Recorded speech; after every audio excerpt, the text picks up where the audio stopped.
Hello. Well, today's April 25th, 2013, and I just have a few things I'm going to go over here today just to make sure that I'm caught up on those things that are concerning me.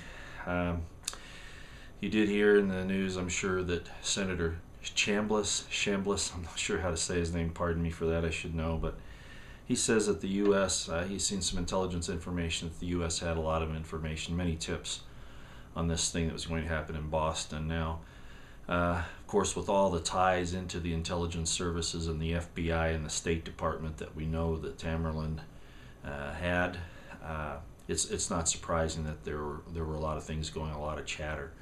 I'm going to mention something more about that in just a minute. Hagel says now, he's the Secretary of Defense. Hagel says that Syria is likely to use chemical weapons. No, I don't think that's the case, but we do know for a fact that the Syrian rebels have, and again, they're backed by the West. It's just amazing to me, how our people can twist the facts, even right in front of us. Say one thing one time, the evidence comes out, and then they turn it around, and it's like everybody forgets, what they said before. One of the brothers there, of course, Tamerlan, in the Boston bombings, the one who was actually the CIA operative one time or another, backed by the State Department, went to a school basically funded and sponsored by Zbigniew Brzezinski. He's a good example of what happens to an intelligence operative that becomes expendable, and they all are. When you have done what they think they can get out of you, there is no honor amongst thieves, and basically he's a good example of what happens to collaborators with this horrible system, this whole military industrial complex, especially the intelligence side. We already know all of his ties going to Russia, that the Russians blew his cover. That the FBI had been watching them for years. You know the whole story now. And then they end up killing him. They ended up and he may have actually been carrying a bomb, but again, the point is that you collaborators out there, you're the first guys that these intelligence people take out, okay? And I want to explain something else about that too. Everybody says, well, golly, the CIA was looking at this guy. They're bad guys, and the FBI's watching them all the time. I'm going to reveal something to you here that you need to understand, and I think you will when I tell you. A psychiatrist, to stay practicing as a psychiatrist, at least in most states that I'm aware of, has to have his own psychiatrist. He has to go, and I don't know what the periodic time is, but at particular intervals, and talk to his psychiatrist. That's part of him staying board certified, or keeping his license, or a requirement of his profession, whatever. The point is that psychiatrists have psychiatrists that watch them. All right. It's the same in the intelligence community. Intelligence agents don't work in a vacuum. They are constantly monitored all the time by other intelligence operatives. So for the CIA to come out, or the FBI to say, "Oh, well, we were watching him," that just proves he's an intelligence agent. If he's not a real threat, a real criminal, or even if he is, it doesn't matter. The point is that they do that even to their own agents. Okay, do you understand that? Intelligence agents are watched. Surveillance is on them by other intelligence agents. That's part of the program. Okay, a lot of people probably don't know that, but I thought I'd bring it up because it's really important. Just because he was being watched doesn't mean that they considered him a bad guy, but they can say that because they monitor all of their agents, all of their operatives, all of their assets. They always do. That's part of the program.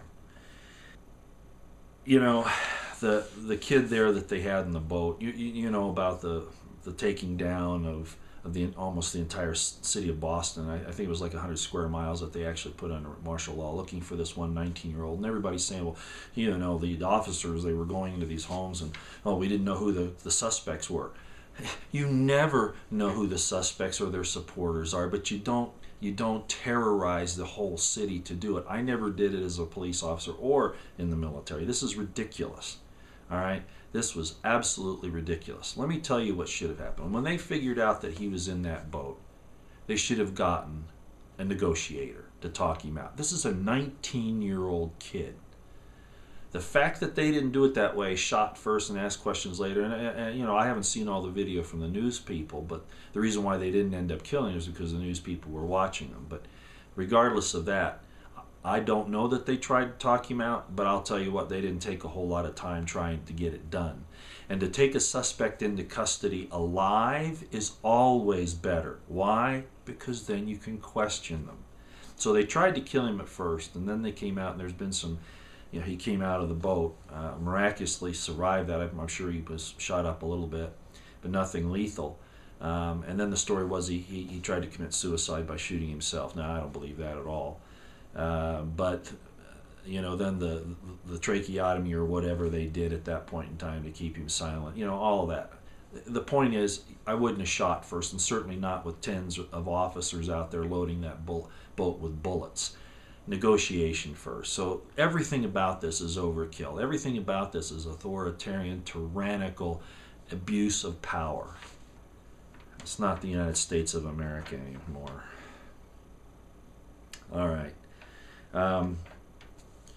You know, I was going to mention something about these banksters and that kind of a thing, but I'll just say it this way. There are two major problems with the United States. Some people out there want me to do a video on you know, how a country gets taken over, and I'm gonna kind of start that here. This isn't going to be the complete one. I'm not even sure if I'll actually get a chance to do it because of the way things are going on here.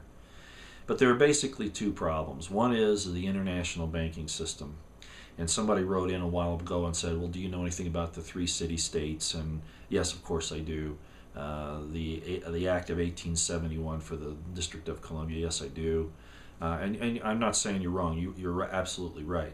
And a lot of people won't even know what I'm talking about here. But what I want to get to is something a little more easy to understand.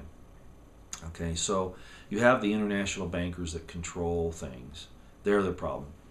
If you believe in the New Testament, Jesus had a problem with the money changers, which would have been the same thing. The other problem is the military-industrial complex. And I'm going to show you just a small amount of Eisenhower's farewell address. Okay, here. I'm going to put the actual URL in the description box below so you can type it in and go and listen to the whole thing. It's about 15 minutes. But this part of it that I'm going to show you, it takes about 3 minutes, is really the nuts and bolts of what he was trying to say. And I want you to hear it. And up front, I'm going to tell you this. Eisenhower did not believe America should be weak. He believed that we should be strong. He believed in a strong defense, okay? Defense. You know, not offense. Strong defense. He actually ended the Korean War. Okay. He believed in a strong defense, but he was also aware that there could be tyrannical seizure of power by the military-industrial complex that could be used against the American people. And that he warned against. And you know how he said that had to be managed, how that military-industrial complex had to be watched and controlled? By the vigilance of the people. There is no other check. If the people get lazy and don't keep the constitutional chains upon the government, be vigilant, they will lose their liberties and their freedoms. That's what he's saying here. So let me go to that and let you see it. Now, this conjunction of an immense military establishment and a large arms industry is new in the American experience.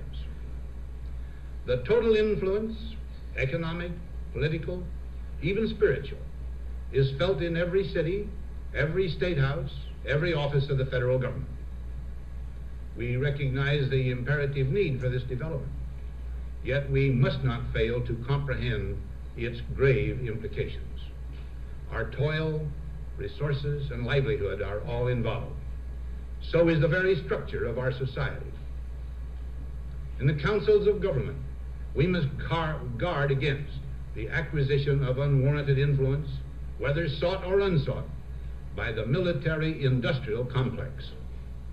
The potential for the disastrous rise of misplaced power exists, and will persist. We must never let the weight of this combination endanger our liberties or democratic processes. We should take nothing for granted. Only an alert and knowledgeable citizenry can compel the proper meshing of the huge industrial and military machinery of defense with our peaceful methods and goals, so that security and liberty may prosper together. Akin to and largely responsible for the sweeping changes in our industrial military posture has been the technological revolution during recent decades. In this revolution, research has become central. It also becomes more formalized, complex, and costly. A steadily increasing share is conducted for, by, or at the direction of the federal government. Today, the solitary inventor, tinkering in his shop, has been overshadowed by task forces of scientists in laboratories and testing fields.